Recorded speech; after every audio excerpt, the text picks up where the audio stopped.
So these, of course, the goods, private entities, and I think it cuts across both counties and what have you.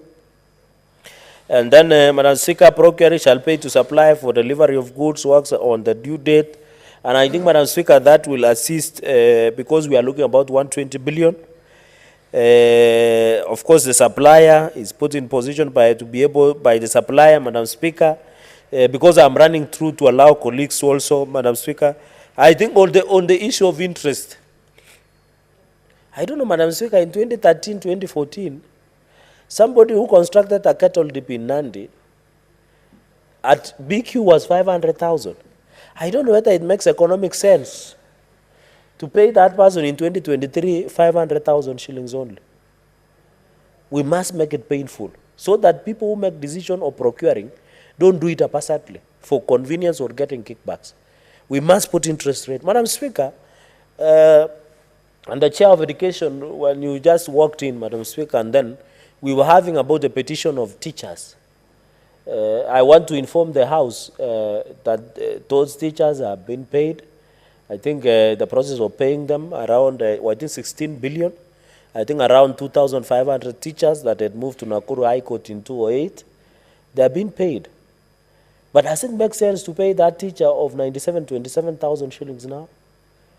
So the issue of interest and fairness in terms, Madam Speaker, of ensuring that we lump on the interest. And therefore, I want to laud Senator Omar. He has talked about the interest, all contractual and legal obligations. So if, Madam Speaker, I am supposed to be paid in Siaya County, I'm not saying I should be paid for any service in Siaya County where my brother, the youthful Senator Oburu Odinga, for example, I'm being owed by my former colleague and my good friend Senator Orengo.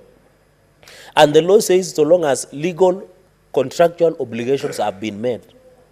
So if, Madam Speaker, I was to be paid by first and you end up paying me at 50, we should charge an interest so that governors take these things seriously, Madam Speaker. Finally, Madam Speaker, in conclusion, look at the, of course, which is a clause 9, a person wishes to enter into a contract for supply of goods or with national account shall make to the accounting on pending or to them to a small or micro enterprise. And this is where bottom up.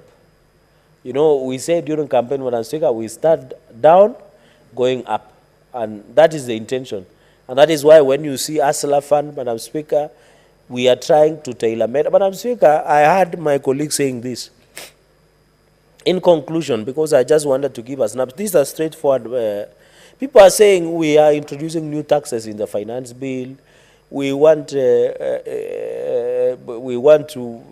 Asla's. Madam Speaker, we must get those taxes.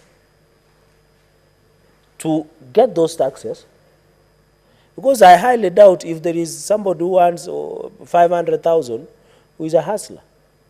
If we are requesting only 3%, or even a turnover we have introduced to improve the capital base, Madam Speaker, of 3%, that's 15,000 Kenya shillings. Madam Speaker, what I am saying, we need money to go and give service to that